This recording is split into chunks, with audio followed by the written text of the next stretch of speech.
الحمد للہ رب العالمین والصلاة والسلام علی سید الانبیاء والمرسلین اما بعد۔ آج میں ایک اختلافی مسئلہ بیان کروں گا۔ وہ مسئلہ ہے عقیدہ عصمت انبیاء۔ اس مسئلے میں اہل تشیع اور علماء دیوبند کا اختلاف ہے۔ ہم یہ اختلاف علمی انداز میں مدلل اور حوالہ جات کے ساتھ پیش کریں گے، لیکن اس سے پہلے اگر آپ لوگ ہمارے چینل میں نئے ہو تو ہمارا چینل سبسکرائب کریں۔ نمبر 1، یہ ویڈیو زیادہ سے زیادہ لوگوں تک پہنچ جائے گا۔ دوسری بات، ہمارے چینل میں جو لائیو آپشن ہے وہ کھل جائے گا۔ تیسری بات یہ ہے کہ اہل تشیع کا یہ عقیدہ تمام امت مسلمہ تک پہنچ جائے گا کہ یہ اہل تشیع کا عقیدہ ہے اور یہ فاسد عقیدہ ہے، تاکہ یہ ہر مسلمان تک پہنچ جائے تو یہ چینل سبسکرائب کرے۔ اب ہم پہلا حصہ بیان کریں گے، اہل تشیع کا عقیدہ کیا ہے۔ اہل تشیع کا عقیدہ یہ ہے ائمہ معصوم ہے۔ شیعہ اثنا عشریہ کے نزدیک 12 ائمہ معصوم عن الخطا ہے۔ ان سے نہ گناہ، نہ غلطی، نہ اجتہادی خطا ہو سکتی ہے۔ ان کا قول و فعل حجت شرعی ہے۔ امام کا علم اللہ کی طرف سے عطا کردہ خاص علم ہے۔ اس کے بارے میں یہ شیعہ کا عقیدہ ان کتب سے ہم نے لیا ہے۔ حوالہ یہ ہے الکافی للکلینی، شیعہ کی بنیادی کتاب، باب عصمت الائمہ۔ دوسری شیخ مفید کی کتاب الامام لا یکون الا معصوما، اوائل المقالات میں ہے۔ دوسرا حصہ علماء دیوبند اور اہل سنت کا عقیدہ یہ ہے۔ اہل سنت علماء دیوبند کا عقیدہ یہ ہے کہ عصمت صرف انبیاء کرام علیہم السلام کا خاصہ ہے۔ نمبر 2، غیر نبی معصوم نہیں ہوتا، چاہے وہ کتنا ہی جلیل القدر ہو۔ نمبر 3، صحابہ، اہل بیت، اولیاء، ائمہ سب محترم ہے مگر معصوم نہیں ہے۔ نمبر 4، غیر نبی سے اجتہادی غلطی ہو سکتی ہے اور یہ گناہ نہیں ہے۔ تیسرا حصہ علماء دیوبند کے دلائل ہم اس طرح پیش کریں گے۔ دلیل نمبر 1، قرآن میں عصمت صرف انبیاء کے لیے ثابت ہے۔ قرآن پاک کی آیت ہے وَمَا يَنطِقُ عَنِ الْهَوَىٰ إِنْ هُوَ إِلَّا وَحْيٌ يُوحَىٰ۔ سورۃ نجم میں یہ آیت موجود ہے۔ ترجمہ یہ ہے وہ نبی علیہ السلام اپنی خواہش سے نہیں بولتے، یہ تو صرف وحی ہے جو اتاری جاتی ہے۔ اس سے علماء دیوبند استدلال کرتے ہیں اللہ تعالیٰ نے صرف نبی علیہ السلام کے قول کو وحی قرار دیا۔ اگر ائمہ معصوم ہوتے تو ان کے لیے بھی وحی کا ذکر ہوتا، مگر قرآن میں ایسا نہیں ہے۔ دوسری دلیل، غیر نبی سے غلطی واقع ہونا قرآن کا واضح بیان ہے۔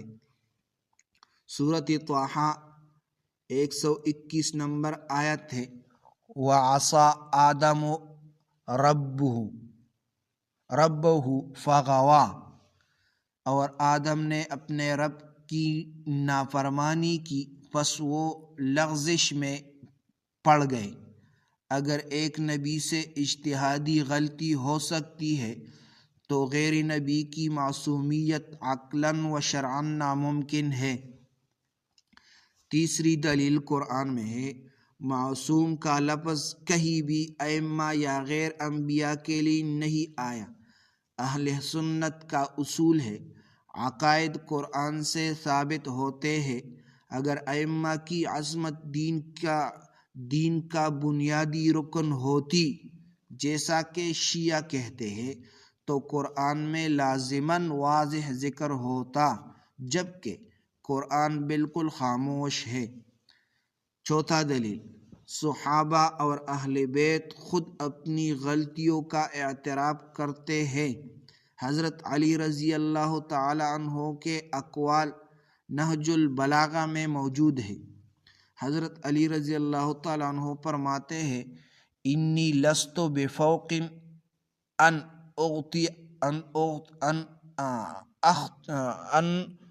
اخطئ، میں خطا سے بلند نہیں ہوں۔ اگر علی معصوم ہوتے تو اپنے آپ کو خطا کا احتمال نہ دیتے۔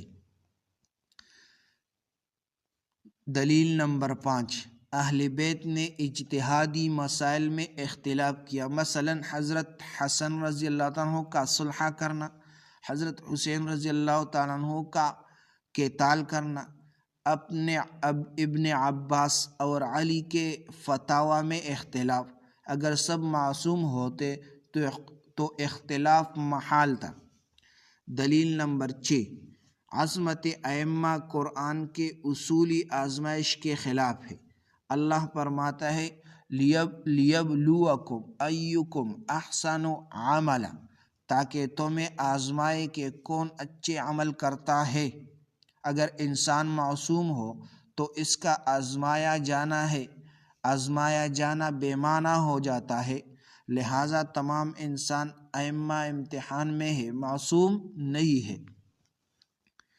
دلیل نمبر 7، حدیث سے ثابت ہے، نبی علیہ السلام نے بھی اجتہاد کیا۔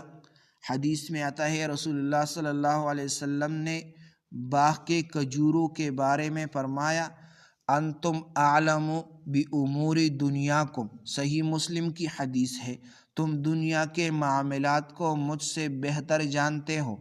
نبی علیہ السلام بھی اجتہادی امور میں خطا کے امکان کو واضح کر رہے ہیں۔ غیر نبی کے معصوم ہونے کا دعویٰ خود حدیث کے خلاف ہے۔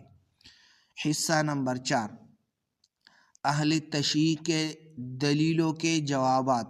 اہل تشیع کے دلائل ہم پیش کریں گے، پھر اس کے جوابات کریں گے۔ شیعہ ائمہ کے لیے چند آیات پیش کرتے ہیں۔ آیت تطہیر، انما یرید اللہ لیذہب عنکم الرجس۔ جواب، ہم یہ جواب دیتے ہیں، یہ دعا ہے، اللہ یہ چاہتا ہے کہ تمہیں پاک کرے۔ چاہنے سے عصمت لازم نہیں، ورنہ تمام ازواج مطہرات بھی معصوم ماننے پڑے گی، کیونکہ سیاق میں موجود ہے۔ دوسری، اولی الامر والی آیت، اطیعوا اللہ و اطیعوا الرسول و اولی الامر منکم۔ جواب، اولی الامر حکام علماء اطاعت مطلق نہیں، فإن تنازعتم فی شیء کے ذریعے واضح ہے۔ اختلاف ہو تو قرآن و سنت کی طرف رجوع کرو۔ اگر اولی الامر معصوم ہوتے تو اختلاف ممکن ہی نہ ہوتا، اور اللہ اختلاف کی صورت میں حکم قرآن کی طرف نہ بھیجتا۔